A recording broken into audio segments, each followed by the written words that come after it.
ప్రభుత్వం చేస్తున్న ప్రతి కార్యక్రమంపై అసత్య ప్రచారాలు చేయడమే ప్రతిపక్ష నేత జగన్ పనిగా పెట్టుకున్నారని జలవనరుల శాఖ మంత్రి దేవినేని ఉమామహేశ్వరరావు మండిపడ్డారు. ప్రజలను తప్పుదోవ పట్టించేందుకే జగన్ చేస్తున్న ప్రయత్నాలను తిప్పికొట్టాలని సూచించారు. జగన్ అసత్య ప్రచారాలు, కుట్రలను చూసే వైకాపా ఎమ్మెల్యేలు తెదేపాలో చేరుతున్నారని గుర్తు చేశారు. పోలవరం పనులు ఆపేందుకు సుప్రీంకోర్టు, హైకోర్టు, జాతీయ హరిత ట్రైబ్యునల్లో కేసులు పెట్టిస్తున్నారని ఆరోపించారు. ఎన్ని కుట్రలు, కుతంత్రాలు పన్నినా పోలవరం పనులు ఆపే ప్రసక్తే లేదని స్పష్టం చేశారు. కుప్పం కంటే ముందుగా పులివెందుల నియోజకవర్గానికి నీరు ఇచ్చిన ఘనత తమ ప్రభుత్వానిదని, జగన్ ఇకనైనా అప్రజాస్వామిక మాటలు కట్టబెట్టాలని హితవు పలికారు.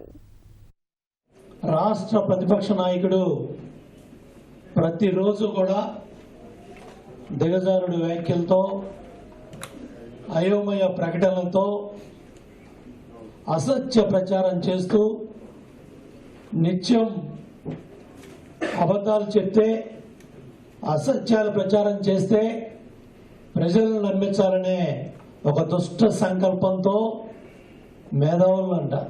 ఎవరు మేధావులు? నీ పక్కన ఉన్న ఏటు ముద్దాయి విజయసాయి రెడ్డి.